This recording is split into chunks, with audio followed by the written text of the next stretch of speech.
Well, good afternoon. That's right, we're rolling. Well, I'm thrilled to be here. I'm so excited. This is my 5th State of the Port. We had a little break there with COVID, but this is actually my 5th State of the Port, and I have to tell you, it's extra special. There is just so much going on, and to hear the governor speak about everything that we've accomplished in the last 8 years is just phenomenal. But what I'm most excited about is we're really just getting started, and that's what's exciting. It's really my honor to be able to stand up here and present the State of the Port on behalf of everybody in this room, on behalf of the Public Belt Railroad, on behalf of the Port of New Orleans. This is really a collective effort. With me here today from the Port of New Orleans Board of Commissioners, I would like to introduce, I'm going to turn this down a little bit. Can you, bring that down a little bit? Thank you. I would like to introduce our board that really provides the leadership to every effort that we make. Our Vice Chairman, Walt Leger Jr., Secretary Treasurer, James Carter, Sharonda Williams, Jean Farrar, Daryl Berger, and our newest member, Todd Murphy. And our board chairman, Joe Toomey, is traveling and is out of the country. He's in Italy, so he's just fine. He's not here with us today, but he does send his regrets. And I would like to thank you for all of your leadership that you bring to us every day as we go through both challenging times and all of the opportunities that have been before us. I'd also like to recognize and thank our elected officials that are here in the audience today and that aren't with us today. Thank you for your ongoing policy and funding support, and for sharing the vision of Louisiana in the maritime industry in our future in the trade-based economy. And I'd also like to thank all of our industry partners that are here today, many who traveled far and wide to be here today. Thank you for your commitment to Louisiana and to the New Orleans Gateway. I also want to thank the backbone of our industry, our essential maritime workforce, the ILA, port and public belt staff, as well as the river pilots. You keep cargo and crews moving, even through some of the most challenging times. Thank you so much for everything that you do every day. Absolutely.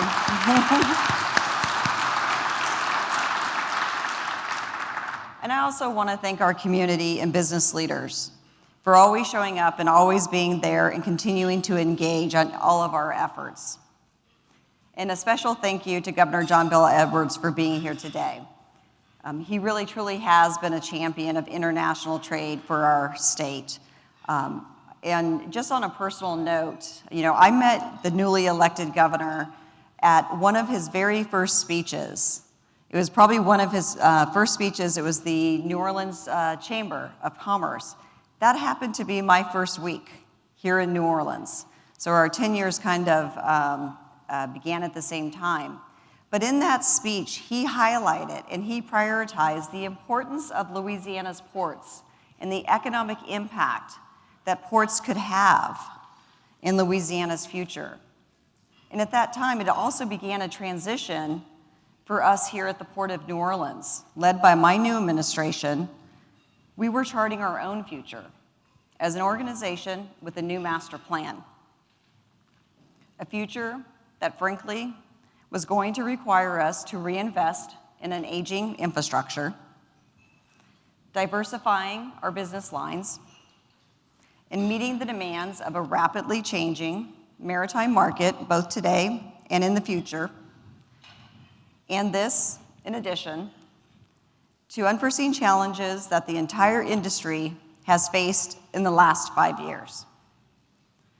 And we knew with such an ambitious master plan that we were going to need the support of the state. There was no doubt about that. And over that last 8 years, we have seen tremendous support and commitment, but not just for the Port of New Orleans, but for the maritime industry as a whole, as the governor spoke about. That includes the Mississippi River ship channel being dredged to 50 feet, bringing in larger vessels. The doubling of the annual Port Priority Grant Program, as the governor spoke to. It's brought massive investments in the port and transportation infrastructure across the state.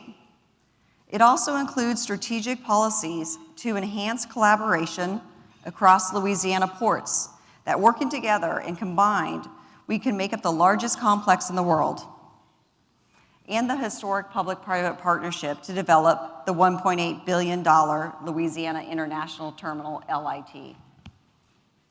So we have made tremendous progress in the last 8 years, and I look forward to the same level of support from the incoming administration of Governor-elect Jeff Landry.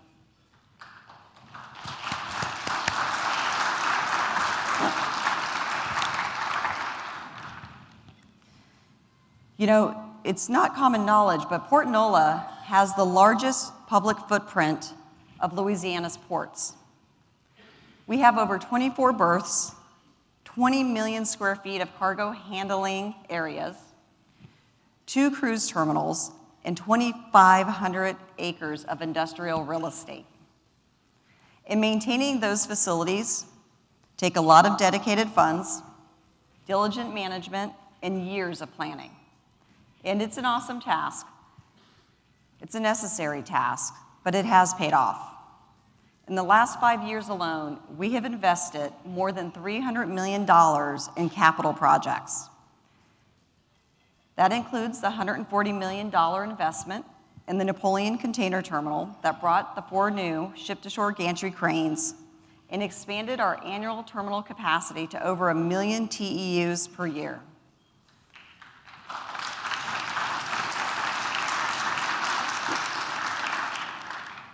And early on, we made a commitment to reinvest in our existing assets. We issued $120 million in bonds to rehab our break bulk terminals, our bridges, and our industrial properties. We've invested in our rail gateway as well, with an $18 million rail car storage project along the Industrial Canal and in Jefferson Parish. It's helped to serve our local and Class I partners, and it's doubled our storage capacity as well as improved fluidity across the entire gateway.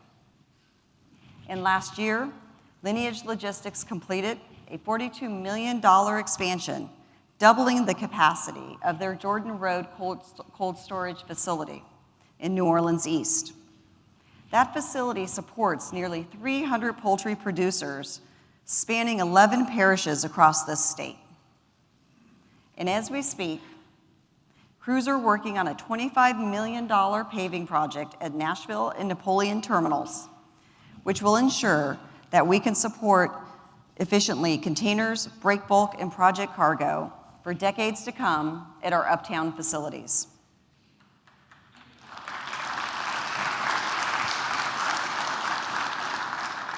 And I really want to thank our engineering and maintenance teams, because this really wouldn't be possible without them.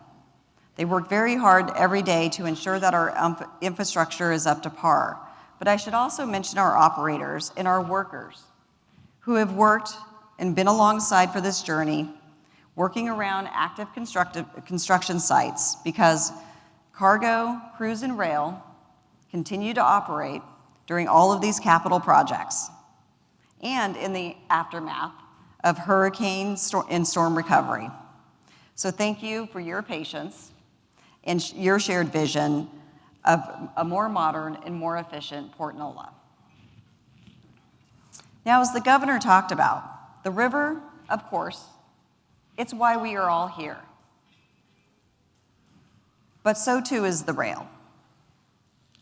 New Orleans sits strategically at the nexus of the western, north and south, and eastern railroads.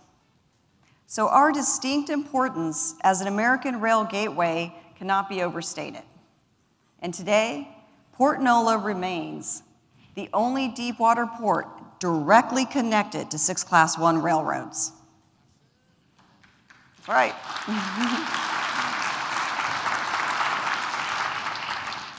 So when the opportunity arose for the port to acquire the public belt, it was a strategic move to integrate the port complex, to truly connect rail and maritime supply chains across the region through Jefferson, Orleans, St. Bernard, and beyond. It would position Port Nola as an alternative gateway of choice, offering customers more integrated marine and rail solutions, including connections to major hubs of Memphis and Chicago via our multi-weekly services on the CN, to Dallas and Kansas City via our weekly service on CPKC, and a very promising strategic relationship with Norfolk Southern. And under the leadership of General Manager Tamika Bryant and her predecessor, we have made tremendous strides. We've improved the overall efficiency and the safety of the public belt operations. And by extension, we've created fluidity and relieved congestion across the entire gateway, keeping dwell times well below industry benchmarks. And we've grown our operations with new transloading capabilities now operating in Jefferson Parish, and with a new facility coming in line in 2024 in New Orleans East. And through this integrated strategy, and with our management, we have increased the operating income of the public belt by 300%. That's right. This team. Amazing feat. Now, as Louisiana's largest break bulk port, Port Nola has also prioritized growing the region's break bulk business. And that included a multi-year process where we took careful market analysis to modernize our outdated break bulk leases. We've partnered with Ports America to operate the wharves at Louisiana Avenue and QSL to operate 7th Harmony and 1st Street. And we're already seeing results with increased volumes, in part thanks to a new European service, which is importing lumber serving top U.S. retailers. And over many years, we have worked together with T. Parker Host to bring Avondale back online to attract new cargoes to the region. Port Nola's break bulk wharves are truly playing a part in moving vital cargo in the supply chain, but also delivering major projects in Louisiana. That includes cargoes like steel, natural rubber, plywood, and bagged cargo like cement, where we've seen an impressive 47% increase. Yep.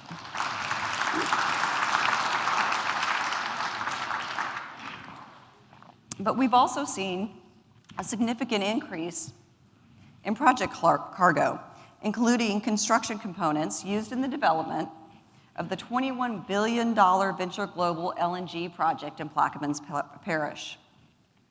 And that project will bring cargo for a number of years. Similarly, EV battery production will bring rare earth metals over our docks, supporting manufacturing projects in Alexandria and other parts of Louisiana. In leaning into our food and agricultural strengths, we are also pursuing a partnership that would bring more organic products to our wharves. So you can see that Port Nola plays a critical role in the global supply chain while also supporting major economic development projects across the state and ports. But so does our container business. I'm pleased to report that container volumes are up more than 10%, and container vessel calls are up nearly 4% compared to 40%. Ooh, not 4%, oof, Lord. 40% compared to last year. Yes. 4%, I've had a heart attack. Now, as a critical and rare export container gateway, and let me emphasize that, when you looked at the congestion over the last few years, the volatility, most ports are import driven. We are an export gateway. That's very rare. We know that our exporters, they need reliability in equipment and in carrier service. And so we're happy to see improvements on both fronts with increased availabilities of empties and increased frequency of liner services. And that's certainly good news for our exporters who are bringing resin, poultry, paper, cotton, and rice to market through the Port of New Orleans. Still, we know that our focus has to be keenly on growing imports into the region to balance our trade ratio and grow Louisiana's businesses. The attraction of distribution centers and import-based business is as critical to the long-term success of Louisiana in the container trade business, is critical, as I would argue, as the development of the Louisiana International Terminal. And through partnerships, we are poised to do that, to attract imports, and the imports that bring jobs and bring investment. Last year, we worked with LED to implement a new import tax credit, and we're starting to see fruits of our labor.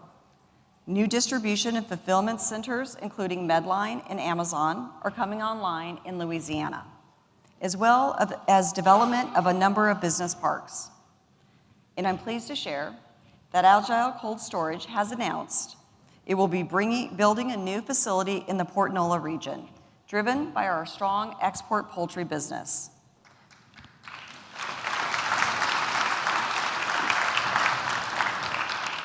So as you can see, there is tremendous momentum in the industrial real estate space. And that brings jobs and investment and balance to our trade ratio. And it's extremely important because it helps us stay competitive in the Gulf market. But furthermore, all of these investments really supercharge this region into the thriving maritime hub, home to headquarters of the shippers, the carriers, the logistics providers, the freight forwarders, many of whom today call Jefferson Parish their headquarters.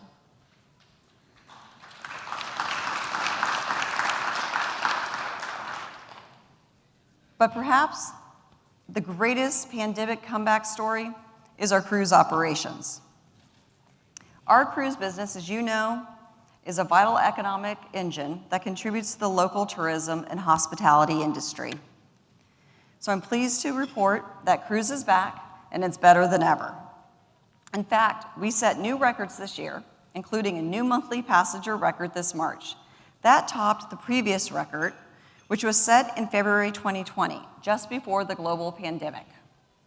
We ended the fiscal year with 1.2 million cruise passenger movements, which was back to pre-pandemic levels. Even better news, we're on track to set a new annual passenger record this calendar year, an all-time high.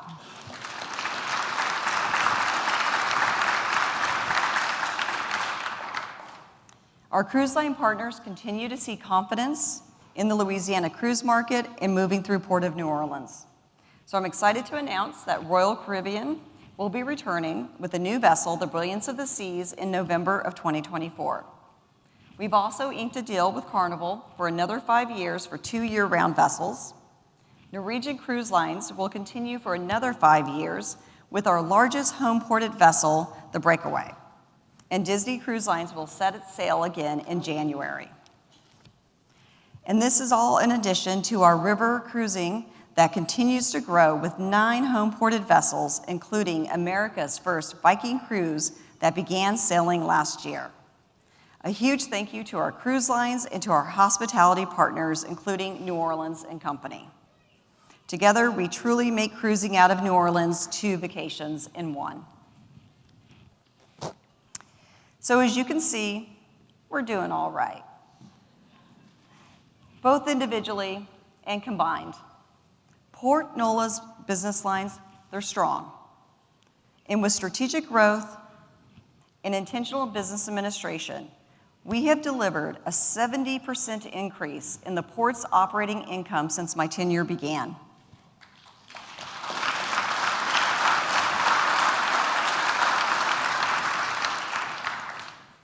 And we've been guided by our master plan, which has increased our bond ratings with S&P and Moody's. And that's important because it's that buoyancy that will position Port Nola for its next chapter in the biggest investment we've ever made, the Louisiana International Terminal. With deep draft, levee protection, and no bridges in our way. Can I get an amen? Amen. We'll be able to serve vessels of all sizes. And with Louisiana's unmatched connections to America's heartland by river, road, and rail, we will be positioned to be the premier gateway in the Gulf. As the governor said, LIT is expected to generate over 32,000 new jobs nationwide, 18,000 in the state, 4,300 in St. Bernard Parish. That makes LIT the biggest public economic development project in this state in decades.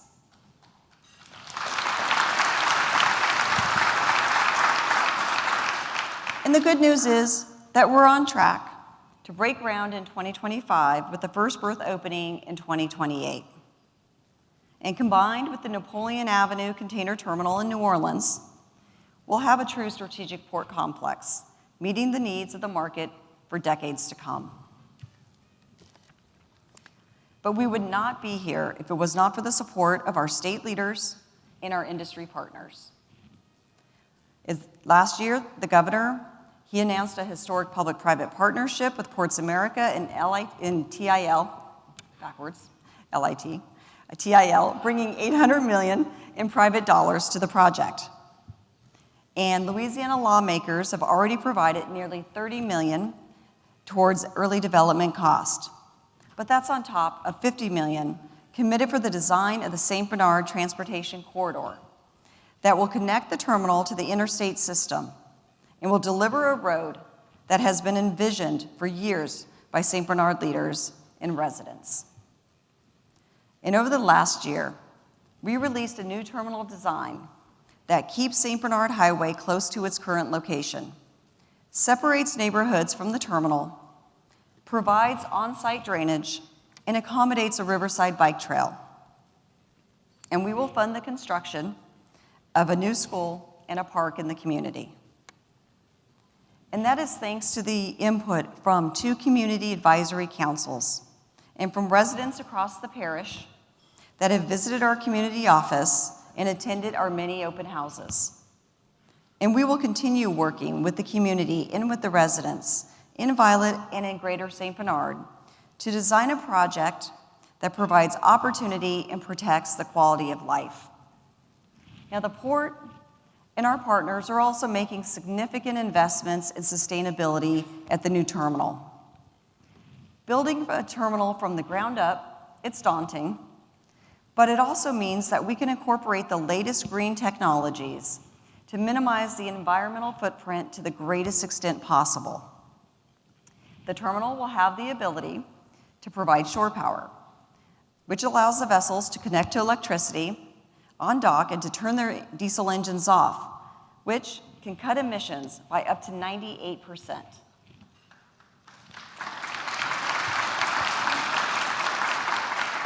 In addition, our partners anticipate using as much electric handling equipment as possible. And together with the Port of Baton Rouge, we will continue to expand our container on barge service, which moves more than 30,000 TEUs by water rather than road, and connects us to Baton Rouge, Memphis, and St. Louis. And we're only poised to grow these services, which contributes to a greener supply chain. But we've also had excellent success with our Clean Trip program. And we're thrilled to say that we awarded our 100th Clean Truck Award this year. That's 100 trucks off the road with brand new engines. Each one of these trucks that are replaced reduces emissions by 96%, which is equal to taking more than 116,000 cars off the road.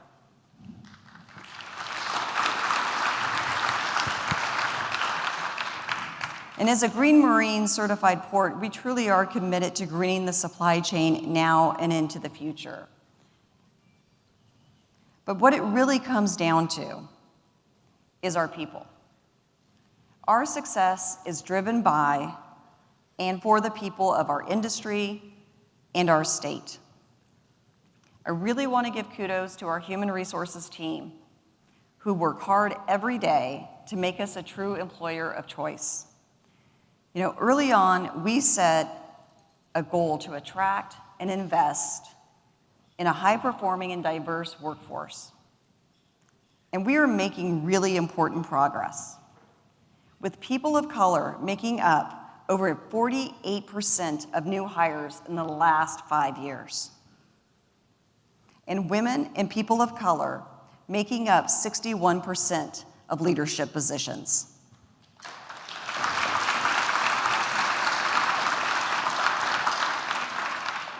And on the rail side, we're seeing amazing longevity, with more than half of the Public Belt employees having been with the organization 10 years or more.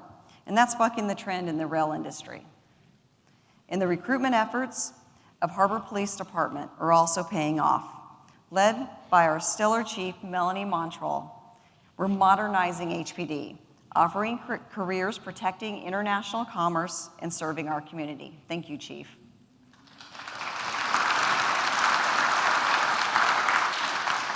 And I'd say that overall, our employees can attest that we have rewarding career opportunities with pathways for growth within the organization. And so do our operators and our tenants and our supply chain partners. Jobs on the port pay an average of $75,000 a year, which is 51% higher than the local average in the region. And I have to tell you, access to port jobs is a concern that we have heard over and over again in our community engagement in Violet, where the unemployment rate is 10%. And that's why we're working with Workforce Partners to connect residents to training and job opportunities.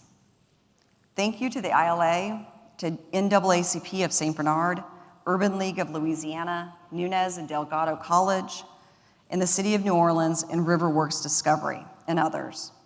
We will be working together to ensure that LIT provides opportunities to those who need them most.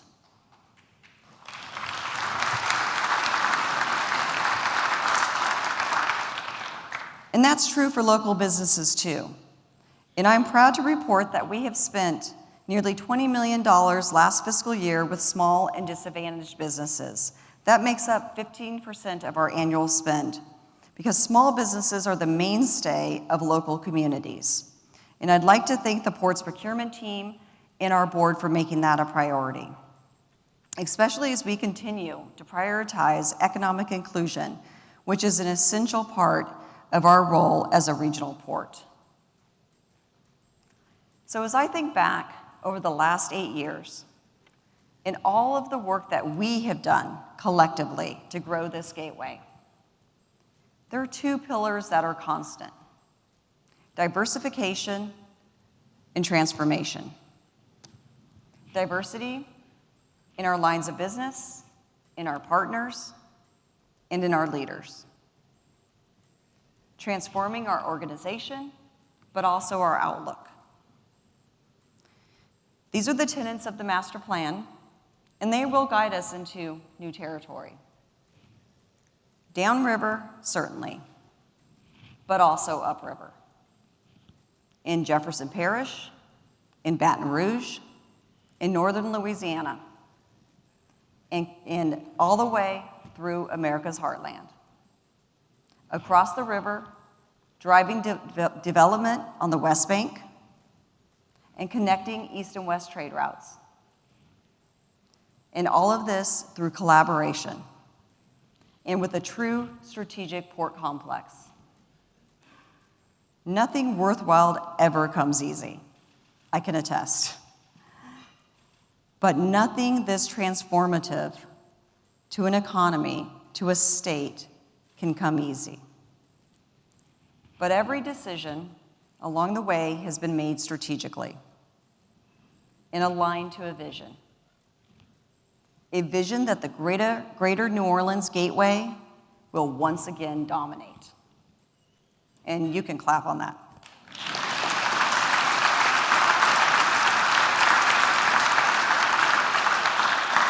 Just as the governor said, we have all of the makings, all of the talent, all of the resources for this gateway to dominate. And we have put the master plan in place.